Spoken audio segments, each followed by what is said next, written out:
There is a moment, usually around 2 in the morning, when the house is finally quiet and the kids are finally asleep, when a single mother sits on the edge of her bed and thinks something she will never say out loud, not to her mother, not to her sister, not to the one friend who still calls. She sits there in the dark and she thinks, I don't know if I can do this anymore. Not because she doesn't love her children. She loves them so much it feels like something is constantly breaking inside her chest. But loving someone and being able to carry everything alone are two completely different things. And nobody told her that. Nobody warned her about the specific kind of exhaustion that doesn't go away with sleep. The kind that lives in your bones. The kind that makes you stare at a sink full of dishes at 9 o'clock at night and feel something close to grief. My name is Claire, and this is the truth. I was afraid to speak for 6 years. I want you to stay with me, because what I'm about to tell you is not a story about weakness. It is a story about what happens when a woman who has given everything finally hits a wall she can't climb over alone. And what she finds on the other side of that wall is something I still don't have the right words for. Something I never expected. Something that changed the entire direction of my life. But I'm getting ahead of myself, because before the miracle, there was the mess. And the mess started long before I ever admitted it to anyone. When my marriage ended, I was 31 years old with 2 kids under the age of 5 and a part-time job at a dental office that paid just enough to make me feel like I was almost okay. My daughter Lily was 4. My son Marcus was 2.5. They were small and loud and beautiful, and they needed me every single second of every single day.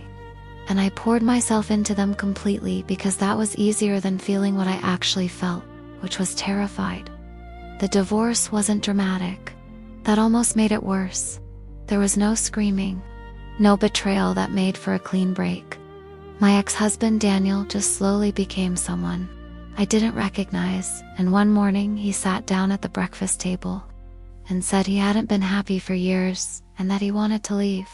And I looked at him across that table with Lily eating cereal beside me and Marcus banging a spoon against his tray, and I felt something inside me go completely still, like the moment before a storm when everything stops moving.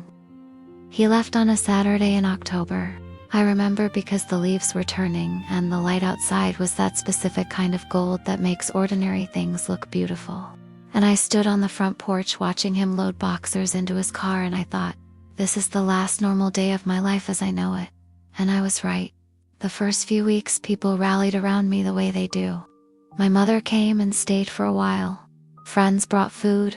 My sister called every night. Everyone kept saying, you're so strong, Claire. I don't know how you do it. And I nodded and thanked them and accepted the casseroles and smiled in a way that I had already started to perfect. The smile that says, I'm fine. The smile that is a closed door. Because here is the first truth I was afraid to say. I was not fine. I was not strong. I was performing strength because I had no choice, and performing something long enough starts to hollow you out from the inside. By the time the support faded, which it always does, not because people are cruel, but because life keeps moving and everyone has their own troubles, I was alone in a way I had never been alone before. Not lonely the way you feel at a party when no one talks to you. Alone in the structural sense. Alone in the way that means every decision, every bill, every fever, every nightmare, every permission slip, every broken thing, every dentist appointment, every nightmare, every moment of joy that had no one to turn to and share it with, all of it landed on me and only me. And I kept smiling. I kept nodding when people said you're so strong. I kept waking up at 6 and making lunches and dropping the kids off and working and picking them up and making dinner and doing the bath routine and reading the stories and collapsing into bed and doing it all again the next day. I want you to understand what that does to a person over time, not over weeks, over years. By the time Marcus started kindergarten and Lily was in 2nd grade, I had been doing this for almost 3 years, and I had developed what I can only describe as a second skin.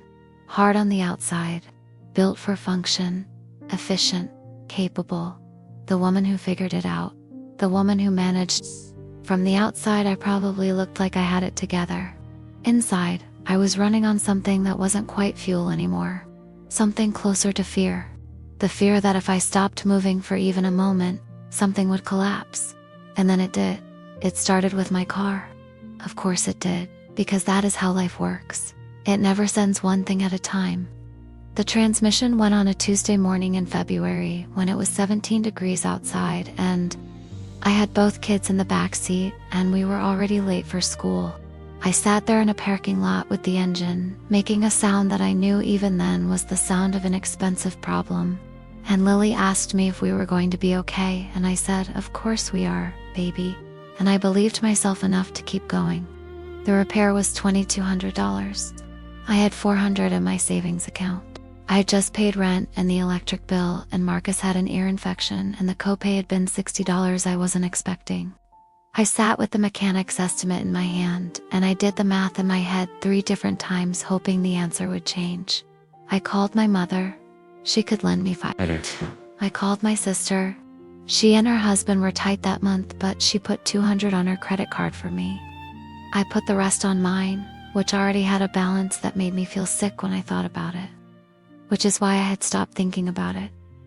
I got the car back. We kept moving. I kept smiling. But something had shifted.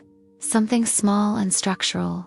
The way a crack in a foundation is small but structural.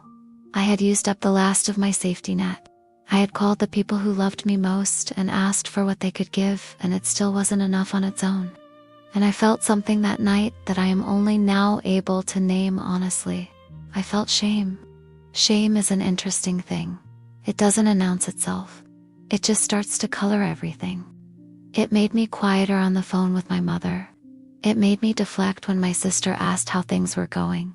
It made me say fine in that way that means the opposite of fine. And it made me stop reaching out, because reaching out had started to feel like proof of some failure. I couldn't name but couldn't stop believing in. And here is the second truth I was afraid to say. The one that is harder than the first. I started to resent my children, not them. I want to be precise about this because it matters. Not them as people. Not them as the small, beautiful humans I would walk through fire for. But I started to resent the weight of what loving them required of me alone. I would be folding laundry at 11 at night, and I would feel something hot and shameful move through me. This flash of anger that had nowhere to go. This thought of what would my life look like if... And then I would push it down because that thought felt monstrous. And pushing it down took energy I didn't have. And the cycle would start again. No one talks about this. No one says sometimes loving your children is the thing that breaks you. It's not because the love isn't real, but because the love is enormous. And the container holding it is cracking. I was cracking. I just didn't know it yet. The moment I knew was in April of that year. Lily had a school play. She was a tree. She had one line and she had been practicing it for 2 weeks, and she was so proud. This small specific pride of a 7-year-old who has been given a role and takes it seriously. And I had promised her I would be in the front row. I had written it on the calendar. I had arranged to leave work early. And then my boss asked me to stay for a meeting that ran late. And by the time I got to the school, the play had already started. I stood in the back of that gymnasium in my work clothes, and I watched my daughter deliver her one line to an audience that did not include me in the front row where I had promised to be. And the look on her face when she scanned the crowd and found me in the back, the specific adjustment her expression made, that small, private grief of a child recalibrating her expectations, that look went through me like something cold and permanent. I held it together until we got home. I held it together through dinner and the bath and the stories. And then I went into the bathroom and sat on the floor with my back against the tub, and I pressed my hand over my mouth and I let myself cry in a way I had not cried in 3 years, silently, so they couldn't hear me. That is the image I want you to hold. A woman on a bathroom floor crying silently so her children don't hear her. Not because she is weak, because she has been strong for so long and in such a complete and total way that the only place left to fall apart is the floor of a bathroom with the water running so the sound doesn't carry. I stayed there for a long time. When I got up, I looked at myself in the mirror and I made myself a promise. I said out loud, very quietly, something has to change. I did not know what. I did not have a plan. I just knew with a clarity that felt almost violent that the version of my life I had been living was not sustainable, and that continuing to pretend it was had already cost me things I could not get back. What happened next, I am still trying to understand. The following Monday, I was at work, running on about 4 hours of sleep because Marcus had been up with bad dreams, and a woman came in for a cleaning. Her name was Diane. She was 62 years old. She had warm eyes and silver hair and the kind of unhurried manner that made you feel like she wasn't counting the minutes, the way most people are. We made small talk the way you do, and she asked me if I had kids, and I said yes, too, and she asked how old. And when I told her, she smiled and said, "That's a beautiful and exhausting age." And something about the word exhausting, said plainly, without softening it, without the performance of admiring my strength, made something loosen in me. And I did something I had not done in years. I told the truth to a stranger. I said, "Yes, and I'm doing it alone. And honestly, some days I'm not sure I'm doing it very well." I don't know why I said it. Don't know what I expected. Maybe nothing. Maybe I just needed to hear the truth come out of my own mouth and not collapse the world. Diane looked at me for a moment and she said, "I raised my 3 alone. My husband left when my youngest was 8 months old. And I want to tell you something I wish someone had told me. You are not supposed to be able to do this alone. Nobody is. And the fact that you're doing it anyway doesn't make you strong. It makes you a mother. Those are different things." I had to look away.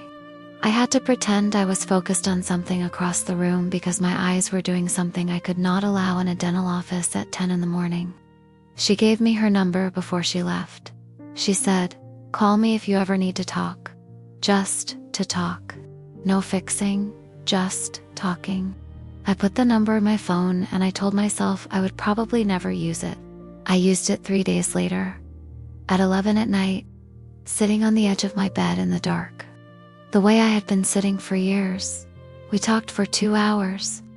She told me about her years alone with her children, the fear, the shame, the bathroom floor moments she had of her own. She did not offer me solutions. She did not tell me I was strong.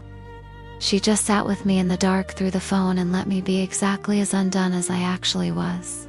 And I cannot explain what that did for me except to say that it was the first time in years I had felt genuinely seen by another human being. That conversation opened something. I don't know how else to say it. Like a window that had been painted shut for so long you forgot it was a window. Over the next few weeks, Diane introduced me to a small group of women she knew. Some were single mothers. Some were women who had simply been through their own version of the long hard thing. They met every other Thursday at someone's kitchen table, and they talked about real things. Not curated things. Real things. And I started going. The first night I sat mostly quiet and listened. The second night I cried in front of strangers for the first time in my adult life, and no one tried to fix it. The third night someone else cried and I reached across the table and held her hand and felt something move through me that I recognized after a moment as something I had almost forgotten. Purpose. The particular kind that comes from being needed not by obligation but by genuine human connection. Things did not fix themselves overnight. That is not how this works. I want to be honest about that because the version of this story where everything suddenly becomes easy would be a lie, and you have heard enough lies. The car needed more work the following autumn. Money was still the grinding, constant anxiety it had always been. Marcus went through a phase of night terrors that lasted 3 months, and I ran on so little sleep that I once put the milk in the cabinet instead of the fridge and didn't realize it until the next morning. Lily went through a difficult stretch in 3rd grade with a girl at school, and I stayed up many nights worrying about things I had no way to control. But something was different. Something fundamental had shifted in the architecture of how I was carrying all of it. Because I was no longer carrying it alone in the invisible way. I had Diane. I had the women at that table. I had started, slowly and imperfectly, to stop performing fine and start saying true things. To my mother. To my sister, even to my boss, who turned out to be more understanding than I had assumed, who rearranged my schedule so I could be at school plays in the front row. and I had started to say true things to myself. That is the part that changed everything. I had spent 6 years narrating my own life in a way that made no room for how hard it actually was. I had been my own harshest audience, measuring myself against a standard of capable and managing that was simply not compatible with being human.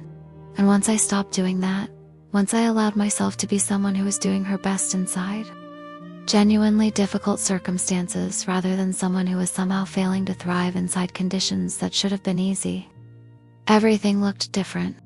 I want to tell you about the night that I consider the real turning point, though it doesn't look like a turning point from the outside. It was an ordinary Tuesday in November, about 8 months after I met Diane. The kids were asleep and I was sitting at the kitchen table with a cup of tea going cold and a stack of bills I had been avoiding. And I made myself open them and look at each one and make a plan. Even though the plan was imperfect and slow and required me to call and negotiate payment arrangements that made me feel vulnerable in a way I had always avoided. And when I was done, I sat back and I realized my hands had stopped shaking. They used to shake. I hadn't noticed that they used to shake until they stopped, and I thought, I am still here. I have been here every single day for 6 years, and the days have been hard, and some of them have been genuinely terrible, and I have not been as strong as I performed being, and I have been messier and more afraid and more resentful and more human than I ever let anyone see, and I am still here. My children are loved. They are fed and warm, and they know without question that their mother would move the earth for them. And I know now that moving the earth doesn't require doing it silently. Something had been growing in that period that I hadn't fully registered yet. A kind of clarity about what I actually wanted, separate from what I had been surviving toward. I had wanted to go back to school for years. I had wanted to become a licensed counselor, the kind of person who sat with other people in their hard places. Because I had spent so much time in hard places myself that I knew the geography well. I had set that want aside so many times that it had started to feel like a foolish thing, a young person's plan that the real version of my life had no room for. I enrolled in an online program that January. Just one course. Tuesday nights after the kids were in bed, with my tea and my laptop and the specific quiet of a house where small people are sleeping safely. I want to tell you what Lily said the morning after I got my grade back on the first midterm. I had done well, better than I expected. And I was standing at the stove making eggs with something on my face that she apparently noticed.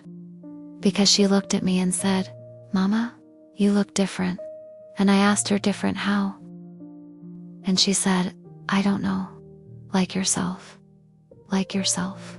7 years old, and she found the words that therapists and friends and Diane and all my careful self-examination had not quite located. That is the miracle, in case you are waiting for one. Not a dramatic reversal, not a rescue from outside. The miracle was that I finally, after 6 years of disappearing into the performance of capability, started to look like myself again, to my children, and to me. Diane got sick the following spring. Nothing catastrophic, but serious enough that our Thursday nights paused for a few months while she recovered. And I found myself on the other side of what she had given me, calling her on Tuesday nights, sitting with her in her hard place, returning what had once been given to me. And she told me one night that she had known, from that morning in the dental office, that I was someone who had something to give the world if I could just get out of my own way long enough to give it. She said she had told me her story not out of generosity but out of selfishness, because she recognized something in my face that she had once seen in the mirror, and she wanted to know what would happen if someone had just said the true thing to her back then. I am finishing my degree now. 2 more semesters. I work 3 days a week at a counseling center alongside my dental office hours, sitting with people who are in their own versions of the bathroom floor, the 2 a.m. edge of the bed, the silent crying with the water running. I tell them what Diane told me, not the version that makes it prettier than it was, but the real version. That they are not supposed to be able to do this alone. That the difficulty is not evidence of their failure. That asking for the hand is not weakness. It is the first honest thing. Marcus is 9 now. He started a chapter book last month and he reads to me before bed sometimes. Slowly, sounding out the hard words, and I sit beside him in the lamplight and think about all the nights I sat in the dark on the edge of the bed convinced I was failing him. And I feel something that is not quite gratitude, because gratitude is too simple a word for it. It is more like grief and wonder mixed together, the way you feel when you realize you almost missed something and didn't. Lily is 11 and she is fierce and empathetic, and sometimes she sounds so much like herself that I have to look away because it fills me too full. She made a poster for a school project last year about a person she admired. She made it about me. Not the performed version, not the always capable, always managing version I had spent years projecting. She wrote about the night she saw me crying, which I did not know she had seen. And she wrote, "My mom taught me that being brave doesn't mean pretending nothing hurts. It means doing the next thing anyway." I did not teach her that on purpose. I taught her that by accident, by living it imperfectly in front of her, by finally letting the real version of my life be visible. That is the truth that no single mother has the courage to speak. Not because we are cowards, but because we have been so thoroughly taught that our worth is in our endure, our silence, our capability, our unbreakable and uncomplaining love, that speaking any other truth feels like a betrayal of the role, like admitting we are not what the role requires. But here is what I know now. Sitting in my kitchen with my cold tea and my almost completed degree, and my 2 sleeping children and a phone full of numbers of women who know the true version of my life and love me anyway. The role was never real. The requirement was never real. What is real is this. I am a mother who broke and was put back together by honesty and human connection and the stubborn insistence on beginning again. I am a woman who sat on a bathroom floor and made a promise she kept. I am someone who almost disappeared into the performance of her own strength and came back to find herself still there, still intact, still capable of becoming someone she actually recognizes. I am not strong in the way they told me I was strong. I am strong in a different way. The kind of strong that knows when to fall and who to fall to. The kind of strong that says the true thing even when the throat tightens around it. The kind of strong that looks like a woman in a dental office telling a stranger she is not okay, and meaning it, and letting that be the first honest word of a completely different life. If you are sitting somewhere right now in the specific dark that I have described, on the edge of the bed or on the bathroom floor or in the parking lot with an estimate in your hand and the math not working, I want you to hear this the way I needed to hear it and didn't for so long. You are not failing. You are carrying something that was never meant to be carried alone. And the fact that you are still carrying it is not proof of your capability. It is proof of your love. And your love is not in question. It never was. What you are allowed to do now, what I am giving you permission to do, even though you do not need my permission, is to put some of it down, not abandon it. Just set it on the table for a moment and look at it clearly and let someone else stand beside you while you look. The miracle does not come from somewhere outside. It comes from the moment you stop performing and start speaking. It comes from the first true word. It comes from one woman in a dental office saying, "I am not doing this very well," and another woman saying, I know exactly. Here is my number." It comes from the 2 of you sitting in the dark together through a phone line and deciding that the truth is not as dangerous as the silence. That is where it starts. That is where everything starts. That is the truth. I finally had the courage to speak.